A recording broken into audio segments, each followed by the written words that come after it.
Activity 11 क्या है? Take a clean magnesium ribbon, ठीक है, मैग्नीशियम का रिबन मिलता है ऐसे चौड़ी पट्टी की तरह, ठीक है। Place it in a test tube containing cold water, एक टेस्ट ट्यूब में लेना है आपको कोल्ड वाटर और उसमें क्या रखना है? मैग्नीशियम रिबन को रखना है। के बाद आप क्या ऑब्जर्व करेंगे कि ये मैग्नीशियम रिबन जो है क्या वो कोल्ड वाटर से रिएक्शन कर रहा है? अगर रिएक्शन कर रहा है तो स्लोली करना है या विगोरसली, यानी कि धीरे धीरे रिएक्शन हो रही है या रिएक्शन फास्ट हो रही है, ठीक है। यहाँ पे कैसा वाटर लिया था? कोल्ड वाटर था, कोल्ड वाटर था। नेक्स्ट में क्या है? नेक्स्ट में क्या है? इसमें हॉट वाटर लिया, हॉट वाटर लिया, फिर से इसमें मैग्नीशियम रिबन को ही डाला। तो यहाँ पे क्या होगा? यहाँ पे रिएक्शन क्या होगा? फास्ट होगा, यानी कि जो मैग्नीशियम है वो कोल्ड वाटर से धीरे धीरे रिएक्शन करता है और हॉट वाटर से फास्ट रिएक्शन करेगा। रिएक्शन करने के बाद बनेगा क्या? मैग्नीशियम भी तो एक मेटल है ना, तो मेटल जब भी वाटर से रिएक्शन करता है तो क्या बनता है? Metal oxide plus hydrogen gas, यानी कि मैग्नीशियम का सिंबल क्या होता है? Mg, प्लस वाटर को H2O लिखते हैं ना। यहाँ से क्या बनेगा? मैग्नीशियम का ऑक्साइड यानी MgO, बच क्या गया? हाइड्रोजन गैस, ठीक है। ये हाइड्रोजन गैस रिलीज होगा, उसके साथ साथ में क्या बनेगा? मैग्नीशियम ऑक्साइड बनेगा। Let us see if non-metals react with water. Activity 12 है, take some sulfur powder in a test tube, add little water to it, shake it well. Do you see any changes occurring? कह रहा है sulphur का powder लीजिए, sulphur का powder लीजिए और एक बीकर में डालकर उसमें पानी में मिला दीजिए, ठीक है। क्या उसमें कोई चेंज आपको दिखेगा? अगर दिखेगा तो क्या होगा? उस केस में क्या होगा? आपके लिए क्वेश्चन है, जब सल्फर को आप पानी में मिलाएंगे तो क्या होगा? उसमें कोई चेंज होगा, कोई रिएक्शन होगा और नहीं? ये क्लास के लास्ट में मैं पूछूंगी। नेक्स्ट है, non metals generally do not react with water, recall that phosphorus is stored in water, this is because phosphorus does not react with water. आप जब मेटल पढ़ रहे होंगे, मेटल जब वाटर के साथ रिएक्शन करता है तो मेटल का ऑक्साइड बनता है। नॉन मेटल क्या होता है? वाटर के साथ रिएक्शन नहीं करता है, इसलिए सल्फर को कहाँ स्टोर करके रखते हैं? वाटर में स्टोर करके रखते हैं, ठीक है। वाटर में स्टोर करके रखते हैं क्योंकि वो सल्फर वाटर के साथ रिएक्शन नहीं करता। जैसे हम पढ़े होंगे सोडियम, सोडियम को कहाँ स्टोर करके रखते हैं? केरोसिन ऑयल में, क्योंकि सोडियम जो है ना वो वाटर के साथ बहुत फास्ट रिएक्शन करता है, वाटर के साथ नहीं ऑक्सीजन के साथ बहुत फास्ट रिएक्शन करता है, और वाटर में भी ऑक्सीजन होता है, इसलिए इसको कहाँ स्टोर करके रखते हैं? केरोसिन ऑयल में स्टोर करके रखते हैं। पढ़े थे, पिछले क्लास में पढ़े थे सोडियम को कहाँ स्टोर करते हैं?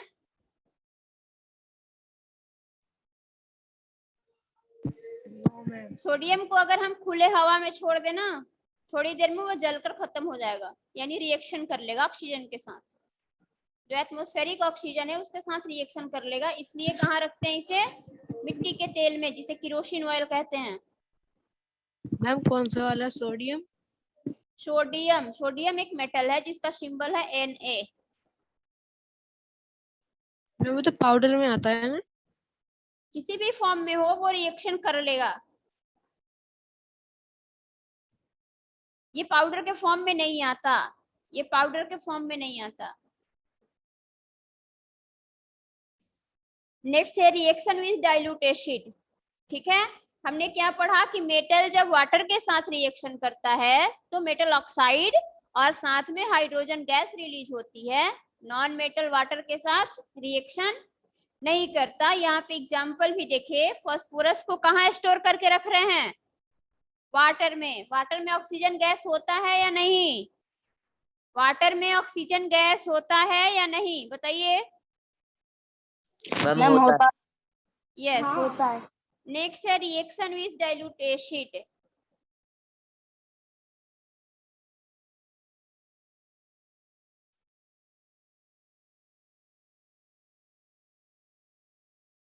रिएक्शन विद डाइल्यूट एसिड, ठीक है।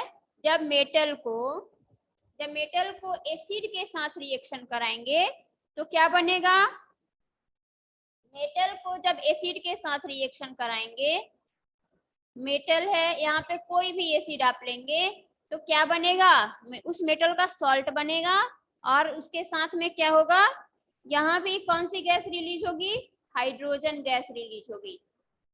कैसे, सपोज दैट मेटल में कौन सा गैस, मेटल ले लें, सोडियम ले लेते हैं, ठीक है, और HCl ले लिए, ये एसिड है ना हाइड्रोक्लोरिक एसिड जिसे बोलते हैं, ठीक है, ये हो गया सोडियम मेटल और ये क्या हो गया, एसिड हो गया। इसे रिएक्शन करेंगे तो क्या बनेगा, NaCl यानी सोडियम क्लोराइड, जो क्या है, सॉल्ट है, और साथ में H2 गैस रिलीज होगा, ठीक है। तो यहाँ पे NaCl एक ही है, इसको बैलेंस करने के लिए क्या करते हैं, यहाँ पे क्या लगा देंगे, यहाँ पे 2 कर देंगे, क्योंकि हाइड्रोजन के 2 एटम है ना, तो यहाँ पे हाइड्रोजन के 2 एटम होंगे, सी यहाँ पे भी 2 लगा देंगे, बैलेंस हो गया इक्वेशन, इक्वेशन बैलेंस हो गया। ये हम तो पढ़े ना कि मेटल के साथ जब एसिड रिएक्शन करता है तो मेटल का सॉल्ट और साथ में हाइड्रोजन गैस रिलीज होती है, लेकिन कितने एटम रिएक्शन करेंगे तो इसे बैलेंस करने के लिए आप इसे ऐसे लगाना पड़ेगा, ठीक है, क्योंकि यहाँ पे H2 हो गया, यहाँ पे अकेला था ना H, इसलिए यहाँ पे जब 2 लगाए बैलेंस करने के तो यहाँ पे क्लोरीन भी 2 हो गया, तो क्लोरीन को 2 करना पड़ेगा। अब बैलेंस है रिएक्शन, क्लियर है सभी को? Yes ma'am. Yes ma'am. Okay, next activity 13 पढ़िए, एक्टिविटी 13 पढ़िए कोई भी। Take about 5 ml dilute hydrochloric acid in a test tube. Gently place a zinc granule in it. Observe carefully. Do you see some bubbles being formed? Bring a burning matchstick near the mouth of the test tube. Can you explain what's happening? Do you hear a pop sound? Zinc metal reacts with dilute hydrochloric to form zinc chloride and hydrogen gas. Zinc plus dilute hydrochloric reaction zinc chloride plus hydrogen gas. Zinc chloride, okay, यहाँ पे कह रहा है take about 5 ml of dilute hydrochloric acid in a test tube, gently place a zinc granules in it, observe carefully, कह रहा है कि एक टेस्ट ट्यूब में क्या लीजिए, हाइड्रोक्लोरिक एसिड लीजिए, और जो HCl को ही रिएक्शन में हम क्यों लेते हैं, क्योंकि ये बहुत ज्यादा रिएक्टिव होता है, ठीक है।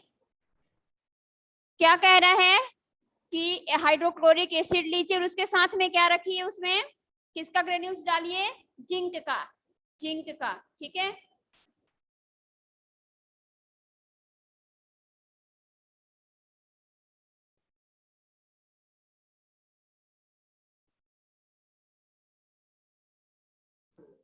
क्लोराइड की शॉर्ट फॉर्म Ci2 होगी। Ci2 क्लोराइड की शॉर्ट फॉर्म नहीं है, क्लोराइड क्लोरीन वर्ड से बना है, ठीक है, जिसके साथ में क्लोरीन लगता है उसके ये में क्लोराइड आते हैं, ठीक है।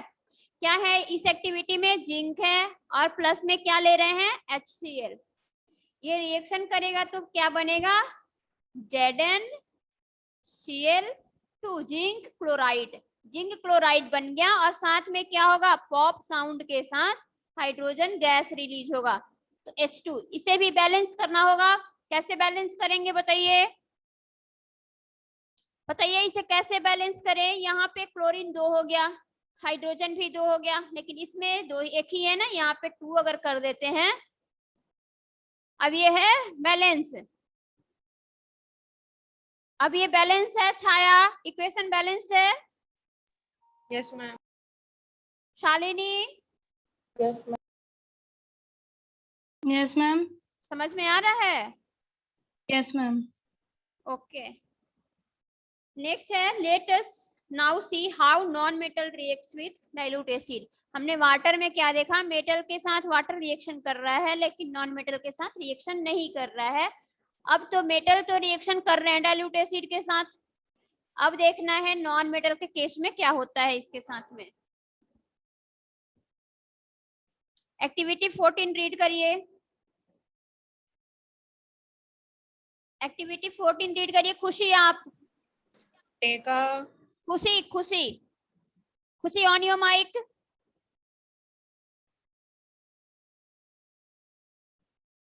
चलो खुशी की वीडियो पॉज्ड है। अनुराग अनुराग चतुर्वेदी एक्टिविटी 14 पढ़िए। अनुराग आपसे यस आप मैम क्या? Activity 14 on page number 54। Ma'am book हमारे पास है नहीं मैम। व्हाट? मैम मैं आए। ओके आप रीड करो।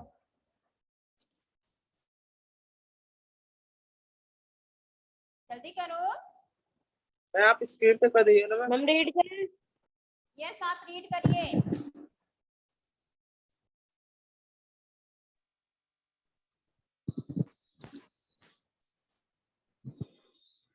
टेक अ लिटिल मैम पढ़ दें। Okay okay continue. Take a little sulfur powder in a test tube. Add dilute hydrochloric acid to the test tube with the help of a dropper. Do you observe bubbles of a gas being involved in this case? Do you hear a pop sound when you bring a burning matchstick near the mouth of the test tube? Warm the test tube to see if some reaction occurs. Okay यहाँ पे क्या कह रहे activity में sulphur को लेने के लिए, ठीक है। सल्फर को लीजिए और सल्फर को लेने के बाद क्या कराइए, उसे टेस्ट ट्यूब में रखिए और किस उसमें क्या डालना है, फिर हाइड्रोक्लोरिक एसिड डालना है। क्या वहां पे कोई रिएक्शन होगा? वहां पे हाइड्रोजन गैस रिलीज होगी? क्या आपको पॉप साउंड सुनाई देगा? नहीं। क्यों? क्योंकि नॉन मेटल एसिड के साथ रिएक्शन नहीं करते, ठीक है। इसी वजह से जो होता है ना हमारे पिकल्स अचार जो होते हैं वो किस कंटेनर में रखे जाते हैं? कैसा कंटेनर में हम रखते हैं पिकल्स को? या तो हाँ, या तो शीशे में होता है, नहीं तो ठीक है नॉन मेटल। वो कंटेनर जो होता है नॉन मेटल का बना होता है। क्यों? क्योंकि अगर हम अचार में डालते हैं ना विनेगर जो एक एसिड है, वो क्या करेगा, रिएक्शन कर लेगा। इस वजह से उसे नॉन मेटल कंटेनर में रखते हैं, ठीक है। नेक्स्ट है रिएक्शन विथ बेसेस, यानी मेटल को जब बेस के साथ रिएक्शन करेंगे तो क्या होगा। एक्टिविटी 15 एक्टिविटी 15 रीड करिए। जब मेटल बेस के साथ रिएक्शन करेगा, मेटल जब बेस के साथ रिएक्शन करेगा तो क्या बनेगा, मेटल सॉल्ट बनेगा और साथ में हाइड्रोजन गैस रिलीज होगी। इसमें कोई रॉकेट साइंस नहीं थी, ठीक है। और कहाँ पे मेटल सॉल्ट बन रहा था? जब डाइल्यूट एसिड के साथ रिएक्शन करा रहे थे तब भी बन रहा था ना, बन रहा था या नहीं? Yes ma'am. Yes ma'am. Yes ma'am. तभी बन ही रहा सब। फिर नेक्स्ट है displacement reaction.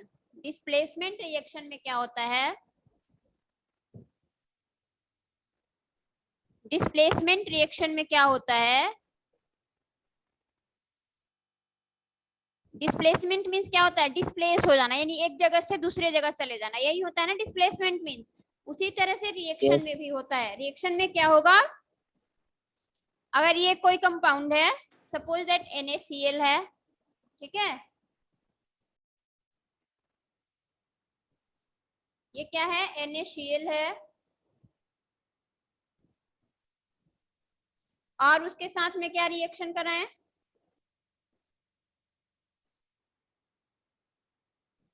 Suppose that H2O है, ठीक है।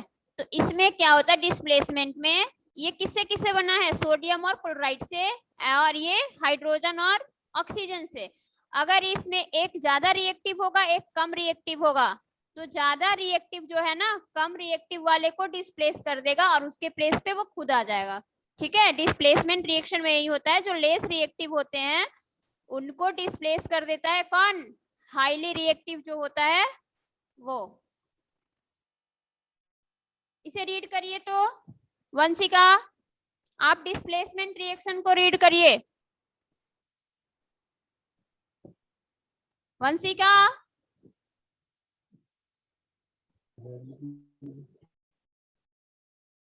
Yes, ma'am. रीड करो डिस्प्लेसमेंट रिएक्शन, जल्दी करो।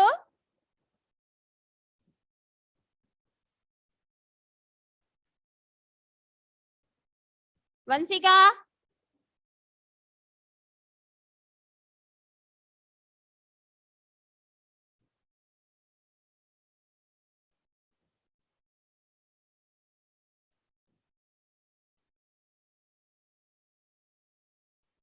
प्रीथा चौहान, आप रीड करिए।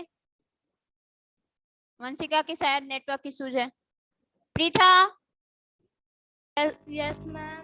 ओके रीड करो displacement reaction on page number 54, last topic. Yes, ma'am. You have already learned about displacement reaction in previous class. Do you remember the activity you performed with copper sulfate solution and iron nail? A reaction in which a more reactive metal displaces a less reactive metal from its salt solution is called a displacement reaction. Okay Reactivity series of metals. Metals react at different rates with air and water. On the basis of their reactivity, metals are arranged in a series. कहाँ पर, रुक जाओ प्रीथा, रुक जाइए। Displacement reaction में क्या है? You have already learnt about displacement reaction in previous class. Do you remember the activity you performed with copper sulfate solution and iron nail?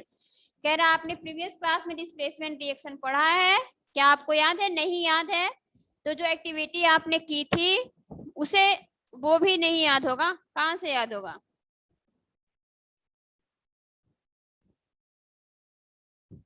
ठीक है, इसमें क्या होता है?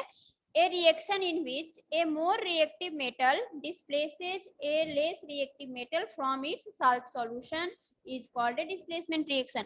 जब दो salt solution को reaction कराएंगे तो ज्यादा reactive जो metal होगा less reactive को क्या करेगा? displace करेगा, ठीक है, और उसकी जगह पे वो ज्यादा reactive वाली metal आ जाएगा।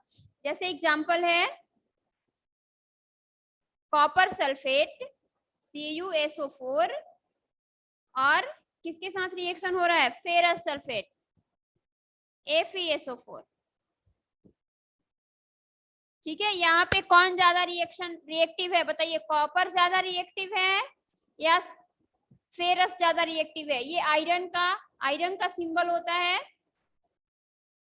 और ये कॉपर है। बताइए आयरन ज्यादा रिएक्टिव है या कॉपर ज्यादा रिएक्टिव है? Ma'am iron. आयरन ज्यादा रिएक्टिव है। Ma'am Yes, sir. Iron. Yes. Excuse me ma'am. Yes, ma'am school कब से खुलेंगे? स्कूल कब से? अभी क्लास चल रही है, क्लास के टाइम में पढ़ाई कर लो। Okay ma'am. पढ़ाई हो रही है ना? स्कूल खुलने से क्या यहाँ पे लेना देना है बताइए? क्लास में आपको स्कूल खुलने का कहाँ से क्वेश्चन आ गया? फालतू का क्वेश्चन क्लास में नहीं किया करो। इसका नाम आयरन होगा। आयरन ज्यादा रिएक्टिव होगा। आयरन ज्यादा रिएक्टिव होगा तो क्या होगा बताओ? क्या होगा? इस रिएक्शन में क्या करेगा? इस कॉपर को वो क्या कर देगा? डिस्प्लेस कर देगा और उसकी जगह पे आयरन हो जाएगा, ठीक है। Yes, sir.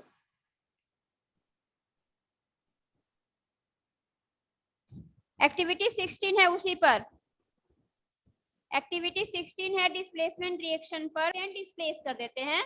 Suppose that copper sulphate को हमने लिया और यहाँ पे क्या लिया? आयरन को लिया। ये हो गया कॉपर साल्ट और ये हो गया मेटल आयरन, ठीक है। जब इसे रिएक्शन करेंगे तो ये आयरन क्या करेगा? कॉपर को क्या करेगा? डिस्प्लेस कर देगा, ठीक है। किसको डिस्प्लेस करेगा? कॉपर को। और बन क्या जाएगा फिर? FeSO4 बनेगा और इसके साथ में कॉपर क्या हो जाएगा? डिस्प्लेस हो जाएगा। आया समझ में?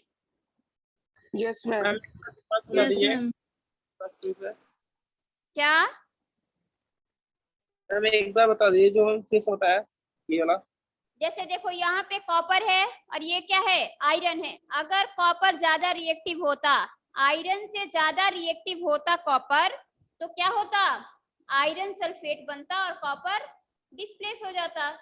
ठीक है, Yes, sir. लेकिन आपको बताना है कॉपर ज्यादा रिएक्टिव है या फेरस ज्यादा रिएक्टिव है। बताइए, मैंने यहाँ पे एग्जांपल दिया कि फेरस अगर ज्यादा रिएक्टिव होगा तो कॉपर को डिस्प्लेस कर देगा, लेकिन आप बताइए क्या सच में आयरन ज्यादा रिएक्टिव है कॉपर से? आयरन ज्यादा रिएक्टिव है कॉपर से? बताइए।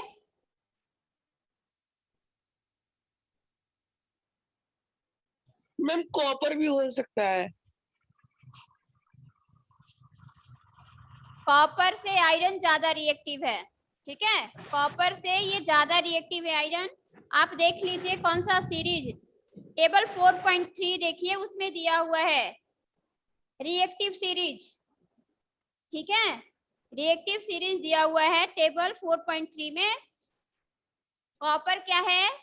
ज्यादा रिएक्टिव है। और ये रिएक्टिव ज्यादा है कि कम है, इसे कैसे डिटरमाइन करेंगे नेक्स्ट क्लास में आपको बताऊंगी। ठीक है, Yes, sir. Yes, ma'am. Displacement reaction सभी को क्लियर है? Yes, ma'am. Yes, ma'am. आज के क्लास में कोई डाउट? मैम यही कॉपर और आयरन में डाउट है। क्या डाउट है आपको? डिस्प्लेसमेंट से पता क्या चलता है? डिस्प्लेसमेंट यानी एक जगह से दूसरे जगह, यही ना, दूसरी जगह। डिस्प्लेस्ड कर देना। तो यहाँ Yes, पे जो मेटल सॉल्ट है ये कॉपर का सॉल्ट है। ठीक है, और ये कौन सी मेटल है? आयरन है। हमने Iron. कहा कि जो ज्यादा रिएक्टिव होगा वो लेस रिएक्टिव को डिस्प्लेस कर देगा। यानी यहाँ पे दो मेटल हो गए, कॉपर और आयरन। अब Iron. देखेंगे कौन ज्यादा रिएक्टिव है। आयरन ज्यादा रिएक्टिव है, यानी कि कॉपर को डिस्प्लेस करेगा। तो क्या बन जाएगा? फेरस सल्फेट बनेगा और कॉपर डिस्प्लेस हो जाएगा। COSO4 हो गया। COSO4. ये इसको डिस्प्लेस करके खुद इसके जगह पे आ गया ना, Yes, ma'am. Yes, तो डिस्प्लेसमेंट हो गई। Yes, ma'am. और कहीं doubt? No, ma'am. No, ma'am. Okay, अगले दिन पढ़ेंगे uses of metals and non metals. आप इसे एक बार पढ़ कर आओगे। Okay. ठीक है, पीछे मैम ने सब पढ़ा दिया है ना? Yes, sir. Yes, ma'am. Yes. बताइए, रिएक्शन विथ वाटर, जब मेटल वाटर के साथ रिएक्शन करेगा तो क्या बनाएगा? बोलिए, मेटल जब वाटर के साथ रिएक्शन होगा तो क्या बनेगा? Metallic oxide plus hydrogen. Okay,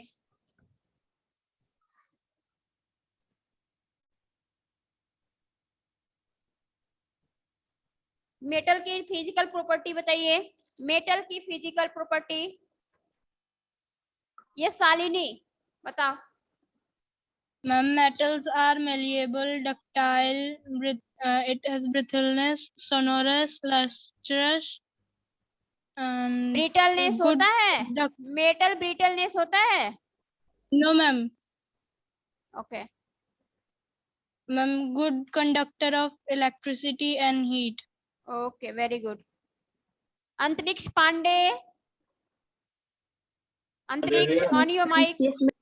और आप बताओ physical property of non metal. It will be not bitterly, not slippery. थोड़ा जोर से बोलो, आपकी आवाज हमारे तक नहीं आ रही है। It will be not bitterly and not slippery and not good conductor of heat and not good conductor of electricity. अंतरिक्ष loudly. It will be not good conductor of heat and electricity.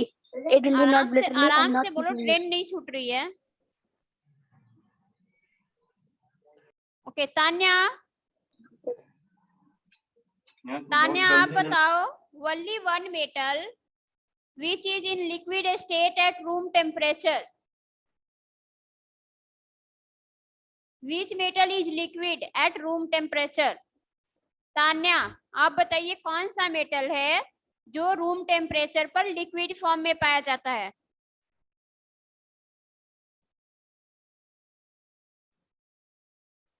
इसका answer किसे पता है? Ma'am मुझे कोई बोलेगा नहीं। मुझे मैम रेज करो। वर्तिका पुंदिर, आप बताइए वैसा कौन सा नॉन मेटल है जो लिक्विड फॉर्म में मिलता है रूम टेम्परेचर पर? Non metal, non metal, metal नहीं पूछ रही हूँ मैं, नॉन मेटल। Ma'am bromine. मैं बताऊं? Okay, bromine. और मेटल कौन सा है? मेटल कौन? ओके, बता दीजिए कोई भी। मरकरी। मरकरी। मरकरी। याद रखा करो तान्या। ओके क्लास, नेक्स्ट पढ़ेंगे use of non metal and metal. ठीक है, तब तक जाइए आप लोग, पढ़ाई करिए। Have a nice day, take care, good bye. Ma'am attendance हो गई? यस, आपकी अटेंडेंस हो जाती है, मैनुअली आपकी अटेंडेंस नहीं होती। जब आप क्लास ज्वाइन करते हो ना, आपका नेम स्क्रीन पर आता है, वहीं से आपकी अटेंडेंस होती है। इसलिए हर क्लास में आप ज्वाइन किया करो और टाइम से ज्वाइन किया करो, ठीक है।